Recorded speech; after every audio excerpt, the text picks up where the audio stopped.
China keeps dominating the Western gaming market. Everything they are currently producing is pretty good, minus the fact that they are responsible for shutting down a pretty decent amount of studios, some of which are actually good ones, because of promises of money that they were never planning to give.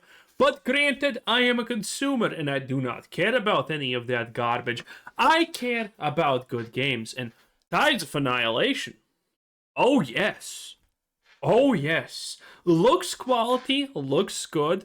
Maybe actually better than Black Myth Wukong. We're gonna actually have to see. But currently, this is very hype. This looks very good, and it looks very promising. Looking for a new action game to sink your teeth into? This is one on the horizon that looks like it has a ton of potential, mixing fast-paced action, awesome-looking combat, and some insane visuals. So, in today's video, we wanted to go through all of the details about this game as it kind of came out of nowhere, dropping snippets of footage and gameplay that has a lot of people interested. But outside the game, not many— Give us mommy with sword? Honestly, I'm kind of absolutely sold on that concept and idea. So, Tides of Annihilation was already something that I had on my radar because it does look good. Okay, and now we have more. Now we have actual in-game gameplay. And keep in mind, this is actual real gameplay.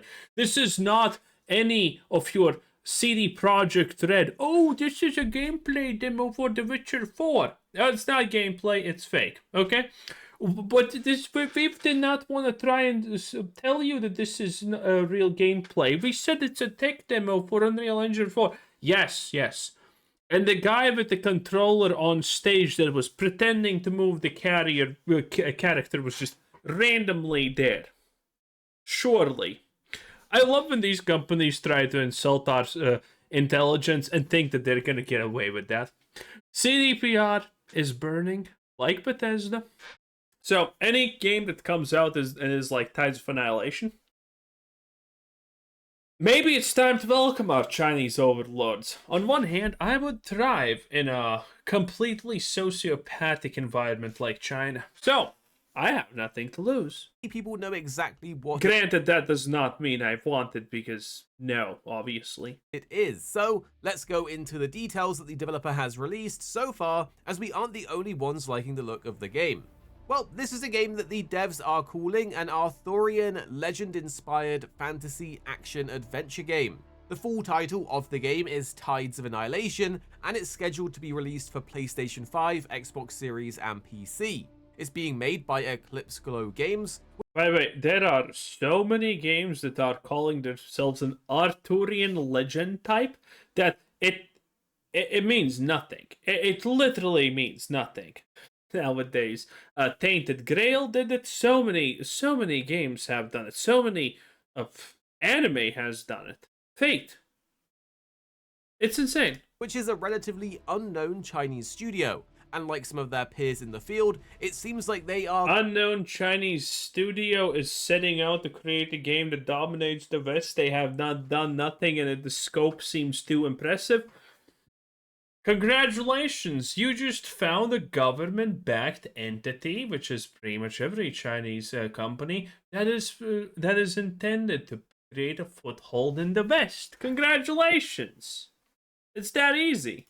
cooking. Because what we've seen in the trailers so far frankly looks awesome, and the theme being based on Arthurian legend has us excited to give it a go and see how the story unfolds. Oh, that is like some kind of Persona stuff right there. Very cool. And it has talent that is— Oh, you can actually even see it here. You see that? You see that? Yeah, that's like what your Persona is selected. That's cool. Worked on some pretty notable action game franchises like Yakuza 0, For Honor, Assassin's Creed, Persona. For Honor is good, Persona is good, everything. Well, Yakuza 0 is, I guess, also good. And even Prince of Persia, which means there's a ton of potential here. Hopefully, this keeps the trend going of Eastern studios releasing action game bangers like Stellar Blade, Black Myth Wukong, and more. We are, however, wondering when the game will be playable and in your hands. Currently— oh, damn, mommy can absorb me. Hell yes. boys, let's go. The game doesn't actually have a solid release date, but with how far along the gameplay footage looks, we can't imagine that it'll be too long of a wait, so hopefully it's soon. Outside of it being an action game and Arthurian, not many people actually know about the game, but luckily the devs have released some information and Tyrone Owen, the ferryman. details about what you can expect. The lead developer, Can Fu, has described what the overall premise of the game is and their vision into the title. He said, "We've created a world that reimagines Arthurian legend, where themes of courage, loyalty, and heroism intertwine with an epic story set in a Whoa, what do you mean? A not black and white story? I'm already sold. strange yet familiar setting that will test the mettle of true gamers and push the genre forward." For the story and setting, we know that it is set in a twisted, invaded version of modern-day London.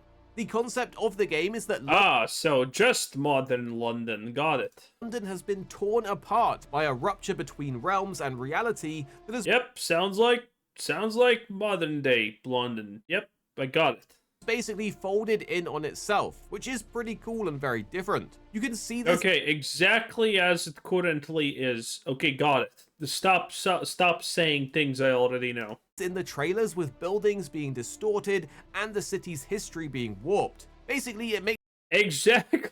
Stop! Dude, any cataclysm but London sounds just like London. it look like something from Inception, with a bit of fantasy as the streets are crawling with otherworldly creatures. Do I need to say more?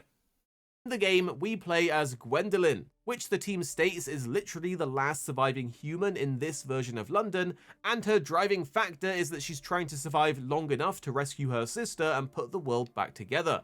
In one of the gameplay footage trailers that was released for the game, I mean, that does not make a lot of sense. If she's the last surviving human, then what is her sister? you can actually see that Gwendolyn challenges one of the other knights of the Round Table in a battle after questioning her whereabouts. So Nice. This seems like it's going to be the flow of the game, but in general, your job is to explore this fractured version of the city, uncover secrets behind the invasion, and figure out why London was turned into this. Plus, another cool element of the story, and one that will have fans of the Fate anime series excited, is that the whole premise revolves around you searching for the Holy Grail.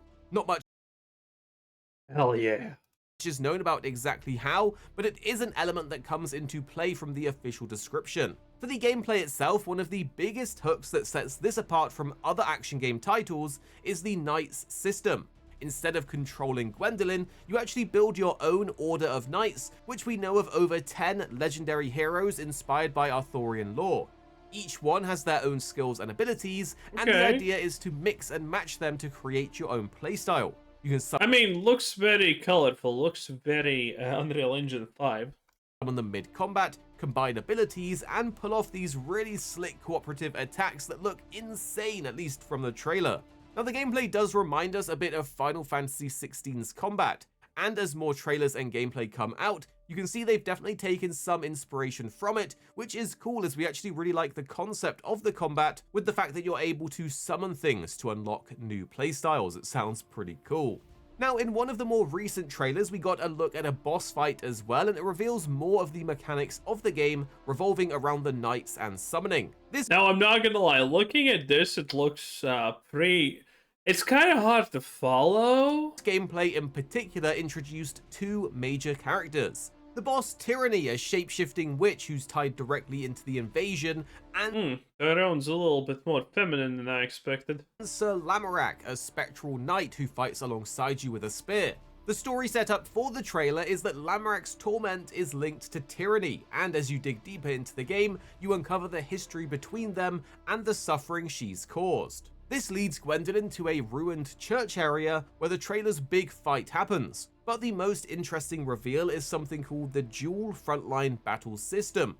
This is where the combat system diverges from similar games, as they show here that you're not just summoning knights, but you can actually control Lamorak and Gwendolyn at the same time, which is kind of crazy. We know from the gameplay that you can switch between them to break enemy barriers and chain attacks together. From the different gameplay they've shown, each knight of the 10+ knights available fill a very different role as well. For example, there's an Ice Knight that can freeze and juggle enemies in the air, there's an Archer Knight that keeps steady damage going from a distance, and a larger Fire Knight that specializes in launching enemies around the arena. It also looks like these knights aren't just for combat, because in one sequence, Gwendolyn summons a knight to trigger platforms so she can cross across a hazardous area without ever touching the danger herself, which is pretty cool as it does mix up the gameplay. Okay, that looks interesting. In addition to these standard puzzles though, the game also features something called the Folded Realms, and this is where things really start to feel like Inception. Once Gwendolyn steps inside, the entire world begins twisting and stretching around her. In the gameplay, we see that she has to climb across surfaces, leap between different platforms, and hit these warp points that launch her to the next section, and it reminds us of something from another Final Fantasy game, like something you'd see in 15. We can Yeah, so this is literally Dark Souls, let's be completely honest here, okay? There's some kind of magical corruption, there's a bunch of bosses, you don't know what's happening, you're slowly figuring out stuff, blah, blah, blah. It's the typical spiel. And, I'm fine with that. I'm fine with the typical spiel. I like it. You don't need to reinvent the wheel every time, okay? That's as simple as it gets. Just make a good game, and people are gonna play it. A tried and tested method. Actually see in one piece of gameplay that Tyranny makes use of the Folded Realms as a defensive mechanic. This stops Gwendolyn from getting to her by constructing a new realm that she can only breach using a spear, making the fight look visually stunning, but also the action is just really cool. Now, before we wrap up, the devs have also given us more insight into the actual amount of content that we can expect at launch, and honestly, it is way more than we thought. Tell me about skins. Tell me about costumes for Gwendolyn. Tell me that, okay? I need to know. I need to know. You see, Tides of Annihilation is aiming for around 30 hours of playtime, which is fairly chunky for an action-focused title like this. This puts it right alongside games like Devil May Cry 5, Bayonetta, and even some of the bigger JRPG hybrid action games. On top of this, the team confirmed that the game will feature over 30 different bosses across London and Avalon. Oh, that's cool. And we have seen that some bosses can get pretty big, like God of War style big. So hopefully there's some Yeah, we saw the Colossus thing at the start. Okay. Pretty cool fights in there. Either way, we wanted to put this game on your radar because it looks like one of those titles that could be a big surprise for a lot of people. If you're into fast-paced action, over-the-top style abilities but in the right way, and big mythical-driven boss fights, then this might be one to keep your eye on. We'll be watching the development closely on this, and as they drop new trailers, updates, or a release date, we'll be here on the channel to cover it for you. So make sure you're subscribed down. Yeah, nice. Like and subscribe, by the way, boys. 10 out of 10. That was Arek's Gaming. 10 out of 10. Bye.